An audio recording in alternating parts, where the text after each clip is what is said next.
Give me the microphone, I'll let you spray them. Okay then. Yeah? All right then. Jeez. Nah, they're not ready. They're not ready. Aye, but you gotta tag me in. Yeah? Yeah. Cool, man. Jeez. Choke Sure. slam. Alright, Cool. Back again with another episode.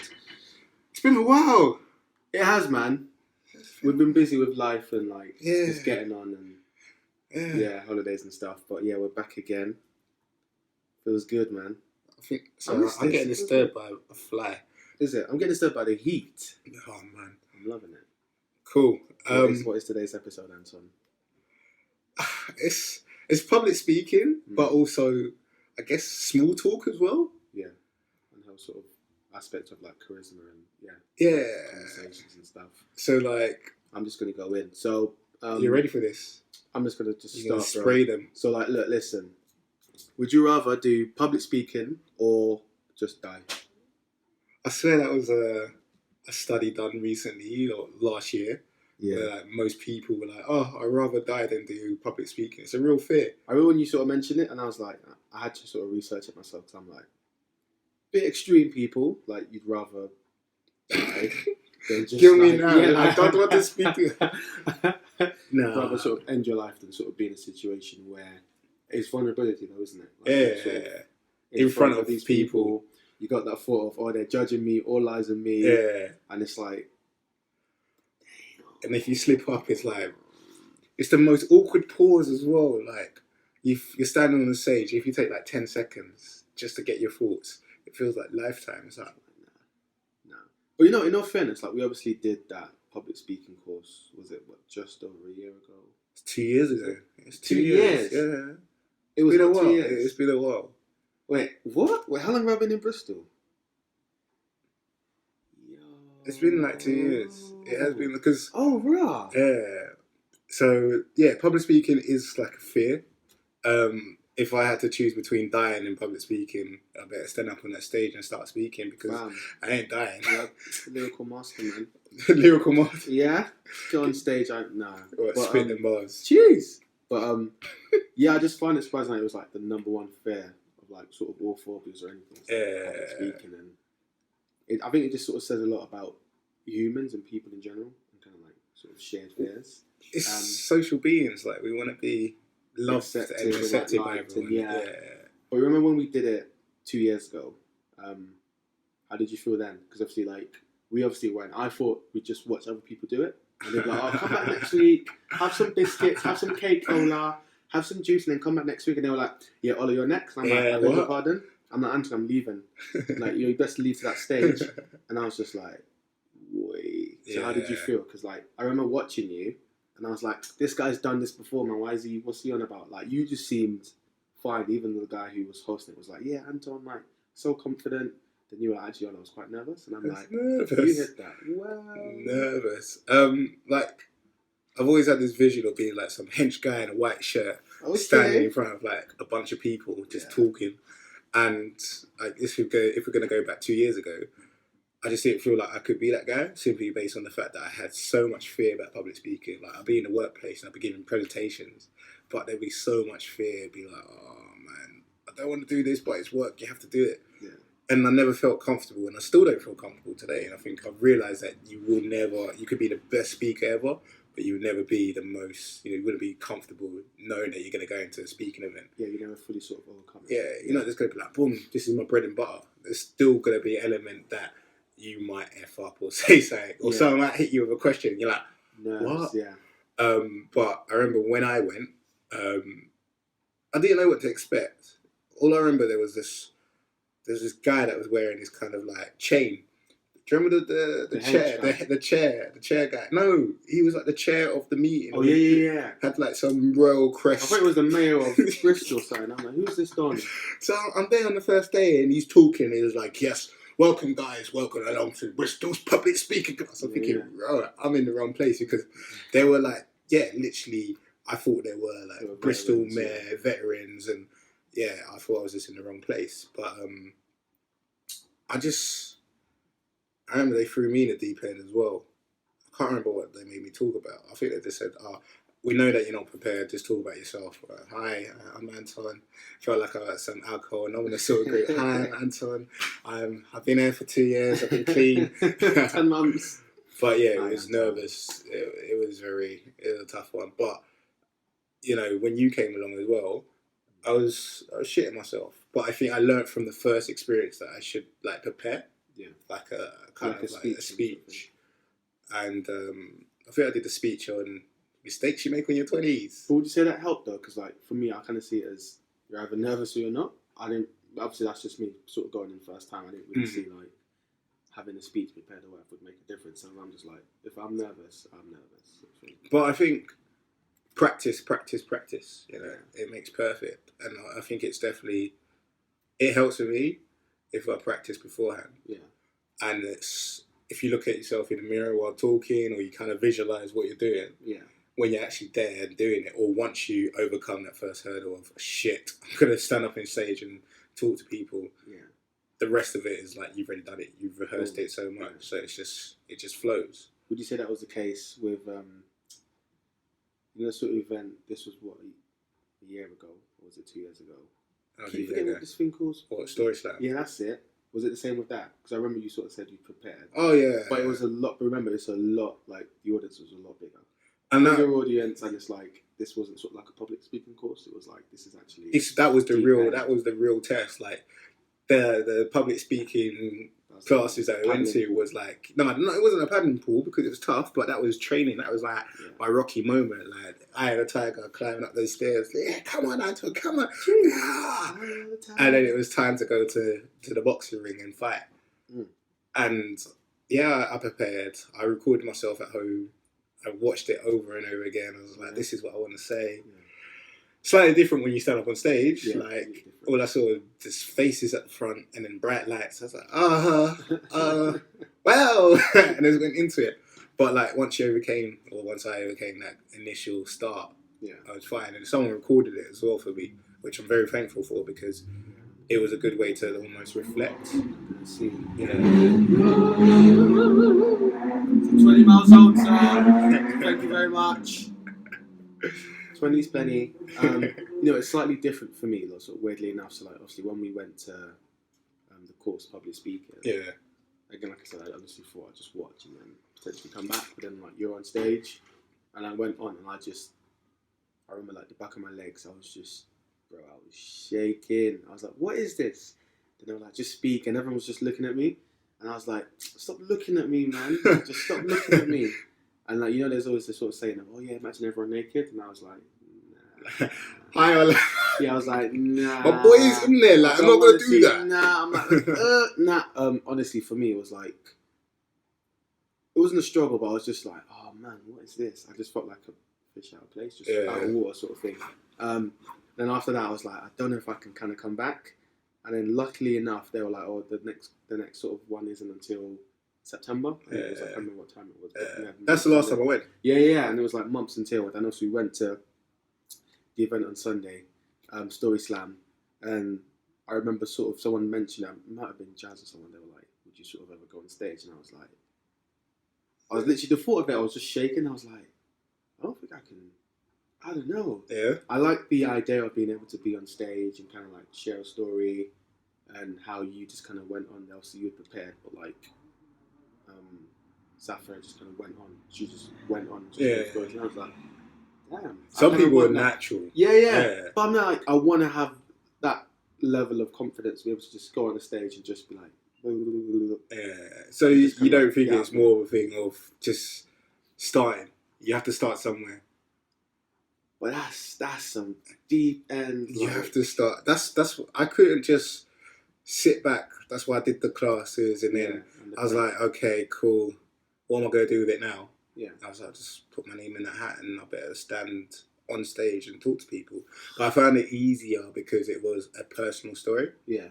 So there was it wasn't really like a deep preparation of like the facts and the figures. Yeah, it was all kind of. It was a story. Yeah. It was just like, this is my life. This is where I am now. This is how I got there. Beginning, middle, end. Yeah. Or would you say so? I've obviously been doing like a lot of reading on not so much public speaking, but an aspect or characteristic that kind of plays a part So sort of looking at introverts, extroverts, and like charisma specifically. And I believe a lot of people sort of say that it's a lot easier for extroverted people to be able to kind of put themselves out there, talk to people, whether it's public speaking or just kind of like making sort of general chit chat. Yeah. Would you say that kind of played a part, or would you would you say you're an introvert, extrovert? Because for me, I've always said, I'm like, no, this guy's an extrovert. Yeah. Man was born in some kind of public speaking thing. No. Like, what would you sort of say? Would you say you're an extrovert? I believe I'm an introvert. No. A lot of times I have to switch it on. Like, I'm just not naturally tuned to be like extrovert type. Yeah. Like, it actually is a process to get me there. Like, if I know, so if you're gonna like spontaneously say, we're doing this in a social event, like we're going here, I don't really want to go, like deep down. I'm like, oh man. Because I feel like I need to prepare myself for all the different type of people that I'm going to come across. And also being switched on, like being ready to talk. And like I said, like the topic's about small talk as well. Yeah. Like being prepared to have small talk with people. Yeah. I'm kind of fortunate that I seem to always be smiling. So like that kind of works in my favour. So I didn't even notice that. I got smile lines. What you say? I look like. No, actually, I didn't. Obviously, I was not really preening you like that. I didn't really notice. What? Are you actually? Yeah. Okay. I got like smile lines just like imprinted on my face now. Okay. Oh yeah. Could be age, but I'm gonna say smile lines. Smile lines. But like that's kind of like body language, you know. Yeah. It kind of comes across like, oh, you're friendly, or even when you're talking, like public speaking, like, yes, I am nervous, but for some strange reason, I've got this awkward smile on my face. Yeah. It's just my normal face sort of thing. Yeah. So I guess I'm fortunate to have that. But yeah, I say I'm an introvert. But someone was telling me there's this new definition. I forgot what it's called, but it's the in-between part. What's it called? I said I don't know what it's called, and you're telling me what's it called. Introverted, extroverted, something. Let me just call them up. You know, last week when you said about that introvert, what was it called? But yeah, if anything, if that does actually exist, the middle one, that's me. You'd say you're in there. Yeah. No, I'd say I'm definitely sort of introverted, man. Like sort of most social situations, I'm like reserved, sort of like speaking to the people I know, sort of thing. Yeah. And I think it's something I've definitely sort of been trying to like build on to be in a situation where, so like obviously I've mentioned to you that seeing you in like a room and like listening to that sort of Jay-Z bar, showing how to move in a room full of vultures, just like seeing someone being put in a place where they're able to maneuver around, speak to like the movers and shakers, speak to the right people, extract like the right kind of contact details or whatever, or information or whatever they need, and I'm just like, I need that. So it's something I've been like sort of looking. I've been like working on recently. So like going to like relevant courses, like the public speaking, sort of conversation courses where it's like delving in a little bit deeper. So that's kind of like what a networking scenario. Is that what you're essentially? Yeah. So you know you've got like your surface level, or how you have to ever. I'm like, I don't really want that. That's kind of boring. That's mundane. You got to start somewhere. Yeah, true. But I mean, I'm trying to get to that sort of deeper level of really kind of understanding people, understanding what people are about and what people are passionate about. I think that's sort of my reasoning behind kind of wanting to kind of learn that essentially. Like I've got other sort of friends who, again, like put them in a room full of pensioners, like dead people. They're making everyone laugh and smile, and I'm just like, but are they actually getting, you know? They're being remembered and they're making those like connections, and I'm like, that's something that I've definitely sort of always wanted to learn. So it's a sort of a path I'm on. I'm reading like books and doing courses and stuff, and because my brain just lights up. Like I start a conversation. All right, man. Like no. It's like I start a conversation and someone will say something. I'm like, oh, you can help me. Like not in the kind of like, oh, I'm gonna sap everything from you, but like if I'm turning up to a networking event, there's a reason why I'm there. Yeah, got your agenda. So I'm looking to network to find people that can help me in my development of my ventures, my growth, and everything else like that. So if I come across someone that's like, I don't know, let's say social media or marketing or building a brand, and they're like, yeah, so I've built 4 companies, I've built a strong brand, and I hear that, I'm like, how did you do that? My brain starts working out, and this is amazing, overload. I get excited by people easily, way too easily, way some dog business. But I feel like when you go into networking events, you have to have a purpose and what you want to get out of it. Yeah. So the type of person you want to meet and the resources. Yeah. Yeah. Definitely, man. But yeah, you want to go beyond. You want to, I guess, form meaningful connections. Develop those sort of meaningful connections, and be in a position where, like I've sort of mentioned to you, I've seen you like be in a room where we've gone in, neither of us really knows anyone.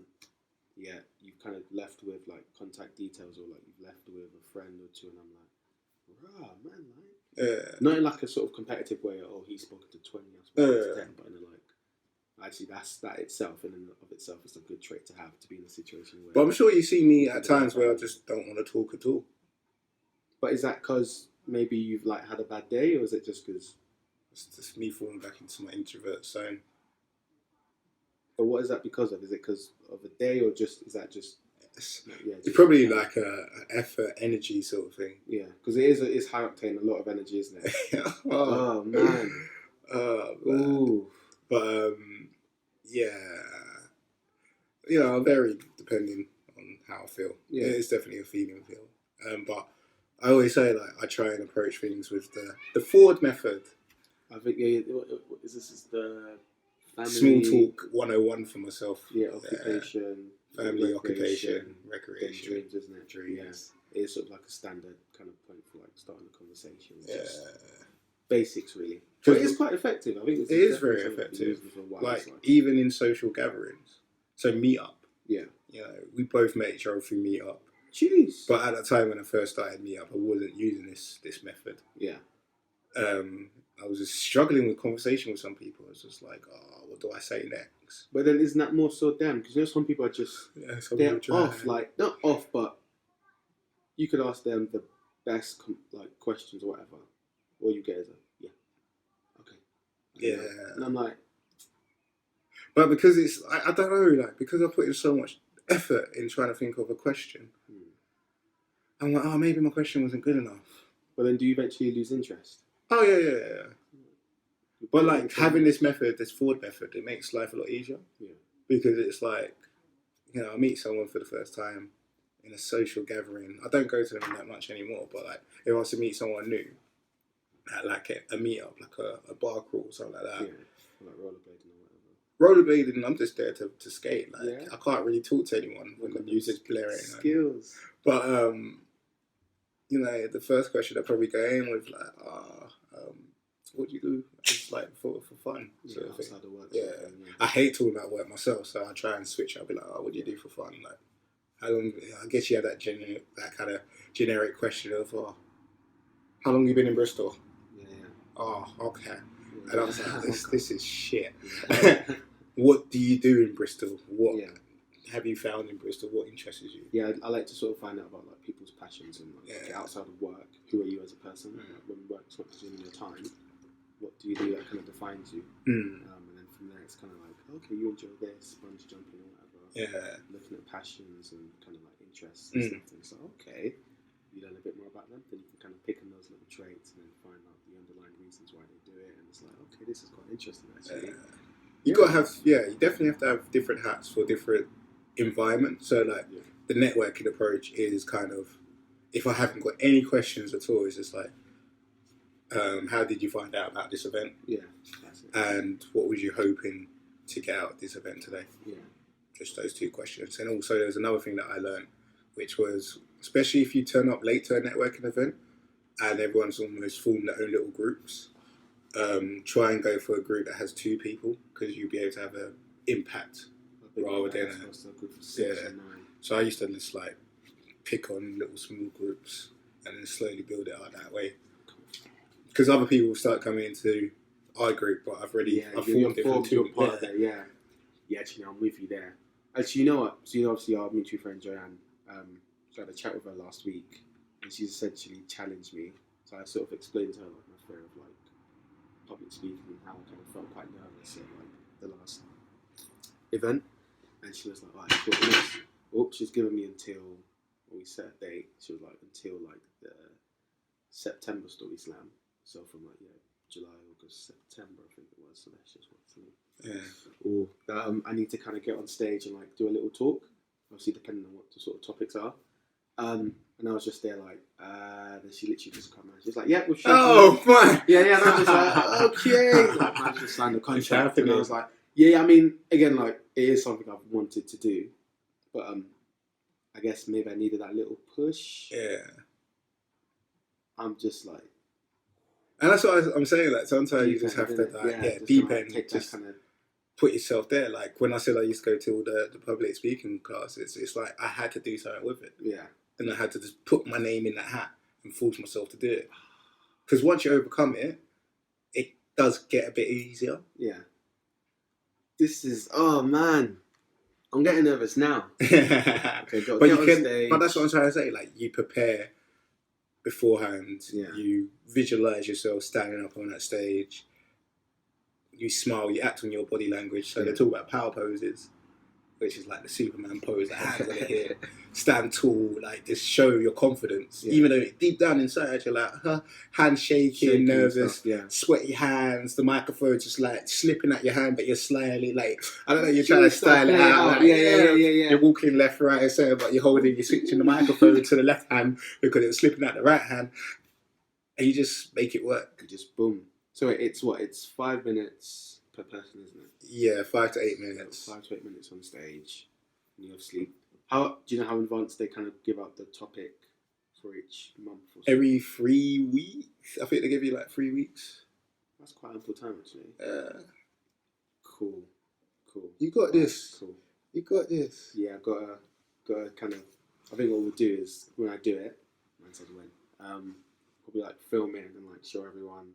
Oh yeah, you're gonna share? Yeah, of course, man. Just show everyone like. Just kind of prove I followed through, sort of. You're saying this right now on the podcast. Yeah, I know. Like I've got. But this is part of the thing, though. This is like me kind of putting myself. So I'm like, okay, there's definitely no turning back. This is you being vulnerable. I like it. The man's just like signing I 3 like contracts. It. I like it because I was saying about like we kind of touched on it about social beings and how just humans we just want to be liked by everyone. And there's a book called Daring Greatly, and it talks about being vulnerable and how. If you don't allow yourself to be vulnerable and share your flaws or just be open about your flaws, you will never really truly grow. But I do get that, but I can see why people would not openly want to because be vulnerable. It's just, it hurts. Like, who wants to kind of put themselves in a position where they're open to get hurt? Like, your natural instinct is to protect yourself and not get hurt. So, obviously, for a book to kind of come and be like, don't do that, it's like, whoa, hold on. But, like, when you allow yourself to be vulnerable, like you've just said right now on this podcast, this is what I'm going to do. Yeah. This is where I am. You will have, like, number one is that point of accountability, like you've told everyone. But now you've just opened up and someone might even come forward and be able to help you. Yeah. Man, I did the episode. Oh, man. Yeah. All right. So, it's done. September. What is the date? What is the date today? It's the... You're not supposed to reveal dates. Somewhere in June. Okay, some point in June, at some point of the day. I've obviously said this, so like, yeah, just watch out for like a little video clip of me on stage or a little photo. It's gonna go viral for good reasons. It's gonna go for good reasons. But like, there was also that Samsung did some. Was this the commercial we saw? Yeah. So essentially, people who are sort of nervous of public speaking wanted to practice. They say 1 in 5 people have a fear of public speaking. I think it's probably more. It's probably way more than that. Maybe 5 or 5. Right. Obviously, they had these like what are those things called? VR, virtual reality headsets. Virtual reality headsets, and they sort of practice in front of like these kind of virtual reality students. So they practice their speeches and whatnot. They were doing it in like different sort of environments. Then, like in the last sort of scene, you see them kind of walking through like. All you hear is my lady say, "This is your last test. This is your last test." They take off like the VR. Then it's just like, oh! Then like they're literally real people, real stage, real people, and it's like shit got real. And I don't even remember like I looked up because I like imagined myself in a position, and I just saw myself like running away. Like I'm like, no, fuck this. And I was just like, but it kind of got me. I was like getting like, I'm like, yeah, that's actually quite cool. But like they said that 88% got over their fear by going through that whole process of actually doing it. and putting themselves in that position. Like they didn't put them in. Yeah, I guess they didn't know that was going to be the final stage. Yeah, but ultimately, that's what they wanted. For a large percentage of people to get over that fear, quite impressive. Just by doing it, so you will get over this fear. Could be part of that 88%, man. Yeah, but yeah, man. So, would you be looking to do another sort of public speaking event, or not even on that, sort of touching on sort of what I mentioned about sort of charisma? Is that sort of an area you're looking not to develop, but maybe like improve in certain ways, like chit chat with people, like conversations? Because obviously, you know, you're always going to have those people who are just impossible to talk to. Are you not bothered about them? I'm not really bothered by them. You can't connect with everyone, can you? Yeah, can't force it. You can't force it. So I just go with my standard approach of I want to get to know you. So like, what do you do? What are you interested in? And then if I'm not getting nothing, like, I hate to admit, like, dating situation. If I ever meet a girl and I'm like, "How's your day?" and she comes out with that one line business, fine. Pain. Is she getting blocked immediately, bro? I don't. Okay, the silence. I don't But yeah, we began different paths. Yeah. We're taking different directions because I can't. I've been there before. This is where it pains like so it's much. Quite frustrating, isn't it? So like, I know what you mean. I don't know if you've ever been. Sorry to go. I don't know if you've been in that situation where you've just written like not an essay, but like I'm not even kidding. An essay in comparison to what they've written. How was your day? Blah blah blah. Yada yada yada. Hope you're doing good. Yes. Okay. Excuse me. Excuse me. Wow. Nah, man. It's not healthy. It's just. I'm just like. What are you thinking in your head? Are you really trying to justify your one-word answer to my paragraph and me pouring my heart out, sort of thing? But like, I find it quite disrespectful. If I'm being honest, it's like it's just a lack of like respect, though, isn't it? I don't know. I disagree. It just means that person, you and that person, need to go different ways. Like, give up. Because what sort of conversation is that? Rude, yeah, that's the thing. There is no conversation. It's like they don't want, trying. And that's the thing. It's like they don't want to have a conversation with you. But is that they don't, or they're not capable of having a conversation? I'd say capable, you know. Yeah, no, it's like maybe not, but maybe they want everything kind of focus on them. So it's just like, I don't know. I don't understand it, but like my pain came from when I was like seeing some girl in uni, my last year of uni. And it was just, I've seen this girl for like the whole year. It never actually materialized into anything. And I was just like, I was kind of dumb because like, I was sprung once again. I was just like, she's got beautiful eyes. I like her. But throughout the whole year, I complained to my boys. I'm like, oh my gosh, conversation is dry, you know. So dry. So we finished uni. And then I think because we was in university, it was like this Big Brother effect. Came out of uni. It's like we just came out of Big Brother, so it's just like, what do we have in common? Ways, yeah. So like, I'm trying to maintain conversation. I went to the extent of like when I was traveling around America, I was reading like a book on like 200 small talk questions. Yeah. Fam, I had a piece of paper and I was mapping out like when I get back, what sort of questions I'm gonna hit with her. Like deep questions, you know, to actually get her like to take it to the core. Yeah, it was like almost like, if there was something that you could tell your parents, what would it be? Like she's like, I don't know. And it was at that point when I started to get those sort of like. So these were questions to kind of stimulate conversation. But wait, so you're saying for the entire year there was like a lack of deep conversation or stimulating conversation on this? We had moments, but it wasn't consistent. Like we spent a time together, so there must have been something. But then, you know what I mean? So when we didn't have that time together, and it was outside of university, this wasn't there. That's when you realise it wasn't there. Yeah, but in those times when it was there, she's obviously capable of doing it. So, like, is the fact that her not doing it just a lack of interest, or just it's obviously something? No, but even when I was in uni, and I was saying to my boys, like, it was still kind of happening then. Like, there'd be moments like it's just like this is kind of dry. So was it just awkward silence then? No, not awkward silence. I wouldn't allow awkward silence. That was another problem. Like, okay, next question. You're just like trying to, Come on, I'm playing bloody tennis by myself. Yeah. Serve. 15 love. So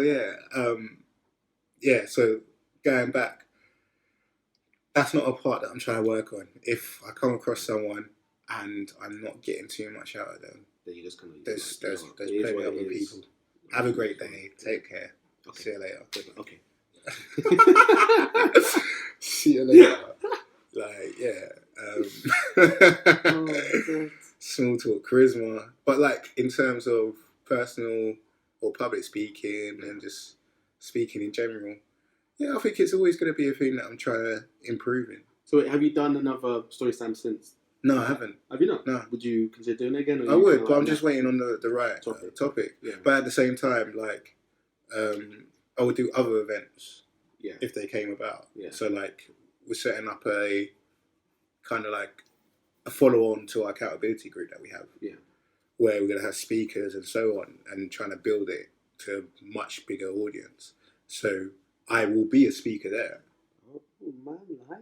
So, like, you know, that's the next potential speaking event. But also, I guess when I host the meetups as well, like, I am kind of the host, so I have to.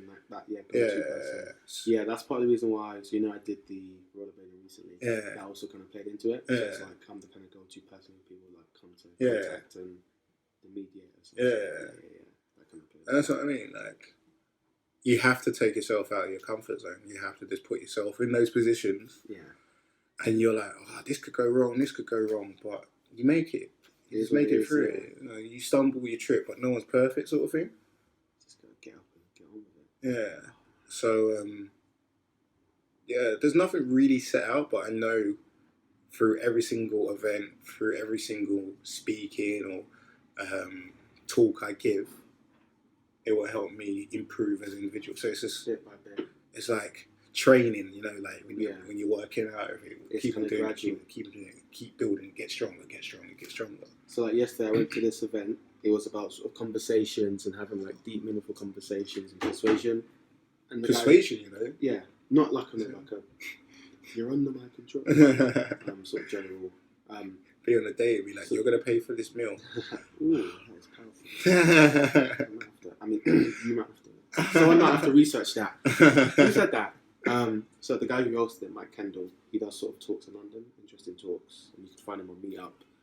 So I went to this event hoping to kind of find meaningful ways to kind of like stimulate more deep conversations. And I think one thing that really kind of stood out to me at the event was towards the end where I think someone asked a question that sort of insinuated, can this be done over a week? And he didn't get upset, but he got quite frustrated in that he was like, look, listen, I'm just going to be real with you. A lot of what I've done and what I've achieved hasn't been done overnight. Yeah. I came from Manchester with £2,000. I had one friend, and I put in the work. Yeah. I put myself out there. I didn't like it. It was uncomfortable, but after 4, 5, 6 years, I have a network of 25,000 people, which is a lot of people. Mm.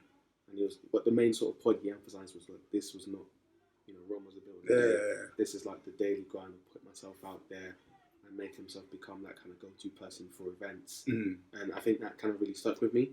I think now we're at a sort of point in our time where I think as millennials in general, people just kind of want that instant gratification. They want everything. They want it now.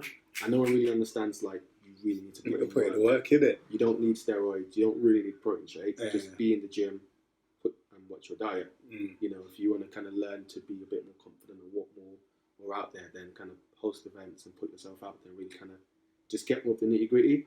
And I think it's the consistency that kind of people sort of really struggle with.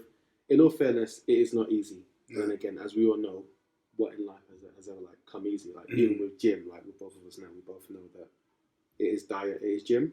But I'm not able to go gym every day. Not because I don't want to, but sometimes things happen. Sometimes I have to stay like a bit later at work, or sometimes I'm just genuinely like ill or whatever it is. And it's like just understanding that you have to be consistent. And obviously that kind of same principle applies to sort of all areas of life. Yeah. Wherever it is. So it's like, just kind of understanding that. And I hope that people do sort of take that away today. Yeah. So like I mentioned, so we did the public speaking in Bristol, but there's Toastmasters, which is like worldwide. Very good. They're in London, they're in Bristol, they're everywhere. And I think that's always a good place to start. Just if you've got that kind of question in mind of like, I really need to build my confidence in talking, in public speaking. Yeah, assuming you have sort of presentations at work or just want to build confidence in general, then it's obviously definitely an avenue you can sort of look there and then kind of let us know how you kind of get on and let others know how you kind of get on with it. But yeah, I think those are sort of obviously ways we've kind of taken so far. But I think it'll be interesting to hear what people have to say. I want to know what other people have done in terms of how they've kind of looked to develop any sort of weak areas. So again, I don't know if people have problems with like confidence or making friends or it depends, whatever it is. Like I think it's always interesting to see other people's perspectives. Yeah. So I think on that front, anything you are sort of looking to develop or any sort of challenges you like to give yourself, then I definitely sort of want to hear what you have to say. Like, let us know, man. Like, it's always interesting, isn't it? Because I'm just trying to map out like my sort of journey. Because I know you always see me as this came out of the womb confident. Yeah, just came out. You know, like most people come out there crying. You came out. You were like, "Oh, about time, doctor." You just came out with confidence. So I'm like, whose man's is this? Like even I don't even remember like obviously like the first time we met. I know I keep saying the story. No, I don't know if I said that on the podcast. Great. So I didn't really like chat to you at the event. This was what New Year's. It was New Year's, wasn't it? Man. Yes. So I'm at the bus stop. I'm like, cool, let me just get on the bus, go home. It was an alright night. Then just some guy just pops out from literally behind the bus stop, and then he's just looking at me. I'm looking at him. Man's got his woolly hat on, the little cocoa ball on the top. Man's like, "Oh, you all like, yeah?" I was like, "Yeah." I think I was like, "Are you Antonio?" Like, yeah. Then like we're talking for a minute or two. Then you just look me dead in my face, and you're like, "I'm a serious guy, you know." And I was like, "What?" I'm looking around. I'm like, "This is some roadman talk." I thought you were gonna pull out a shank and just stab me. So I was like, "Yeah, well, I'm a serious guy too." And you were like, "No, Ola, I'm a serious guy, you know." And I was like, "Raw, like, man, serious. I'm serious. I'm not even trying to die on New Year's Day, man. It's not even been an hour." And like, but even from there, it's like the confidence you had, like, just kind of come up to me and kind of talking. Fair enough, we briefly kind of. I was on a wave, I was on a wave. Really? Yeah. It was a decent night, man. It was no, in all fairness, it was a decent night. But even like that sort of little confidence of being able to come up to someone from behind a bus stop and just say them like that. Like that sort of thing, like, or, you know, when we're sort of out in general, and then even like the little chit chat you sort of have with people. I'm like, I've never like. It's just little things like that. If I was gonna tell you like my toolkit, it's probably go to meetups. Yeah. Surround yourself with very interesting people. As in the people in the meetup, I just find them fascinating. Yeah. All different type of people. But is that because obviously, you know, before you mentioned that you sort of get excited easily? Is that just a thing, or is it not excited? Some people are just weird. Yeah. But like you challenge yourself by talking to them, or they're just stuck with you and they're talking to you, and you kind of navigate and you learn how to communicate to different people. Yeah. Public speaking, definitely give that a try. The Ford method, family, occupation, recreation, dreams. Yeah, definitely. Have a look at power poses, because this is a way to build confidence in yourself. Yeah. Like stand up tall, Superman pose, whatever it is, even if you're giving a presentation sort of thing.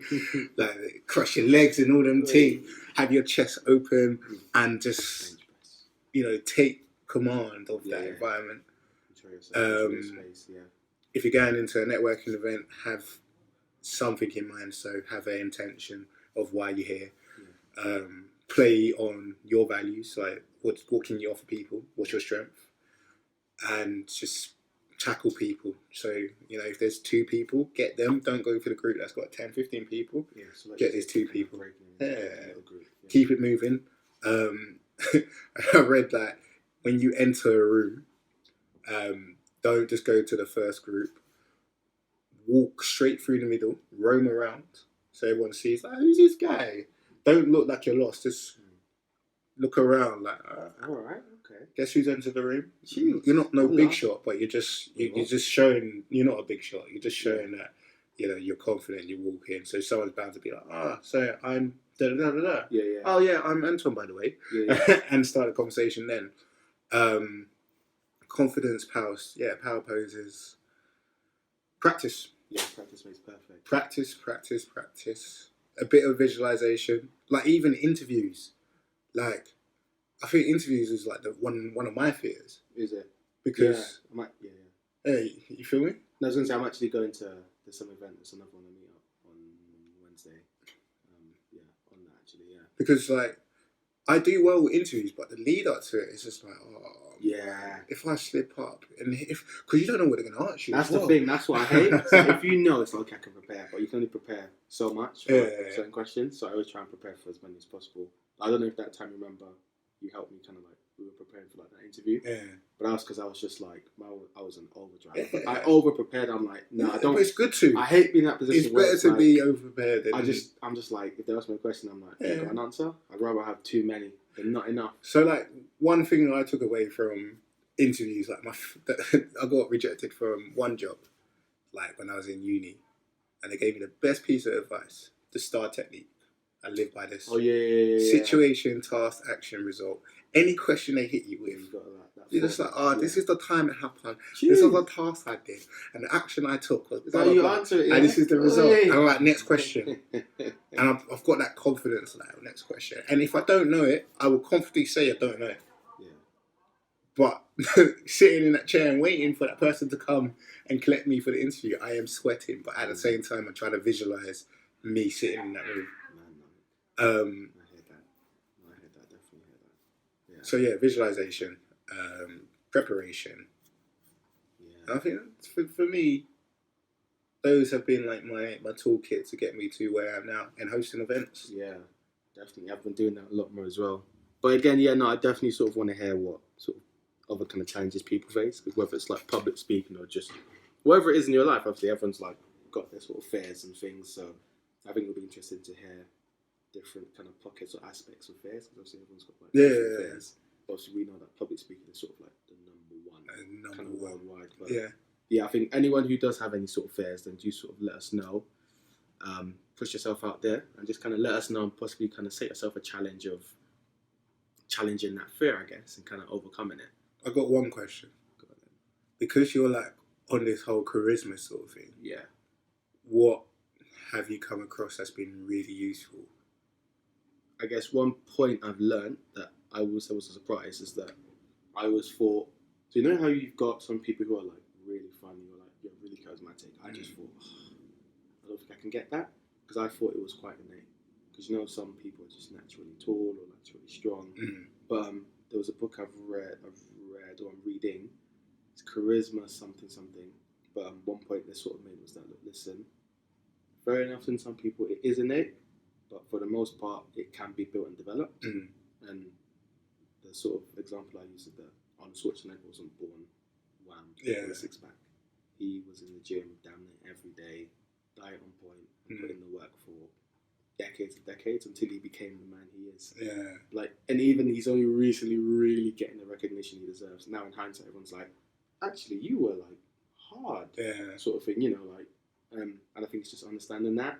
So understanding that it's the bottom line of it can be developed. And I think that's what's really kind of stuck with me, because before I had that mentality of I ain't got it, it is what it is. But then I was like, I need to challenge this. There must be a way. And you done that? Must be a way. That challenge. Is it the 30-day one? Yeah. I mean, so this was months ago, so I just kind of thought, as a starting point, let me just kind of go out there and like speak to 30 strangers. So at first, I kind of like took the chicken way, so I'd like go to a store and speak to someone who worked there. Like, yeah, this in size medium. They're like, yeah, you're holding medium. Okay, cool. How's your day been? Yeah, started like that. So it's like quite sort of awkward, and I was like, this isn't really pushing myself. So then it was like, from that to kind of go into bus stops and genuine questions like, oh, do you actually know when the next bus is coming? Which I did want to know. Yeah. And then it was from there to like random people. Simple things. Do you have the time? Do you have to get to smile? How are you? Hi. Simple things like that. So I think that was like a good starting point for myself to kind of really kind of push myself out there. Yeah. So kind of following this event, I'm going to sort of like take a few more notes. And once I finish my book, I'll probably like give myself like another challenge, like sort of the next level deeper. So what that would be quite interesting. But yeah, I think you should set a challenge now on the podcast. Wait, this guy. Is that the end of the episode? Woo! Thanks for listening in, guys. It was a great episode.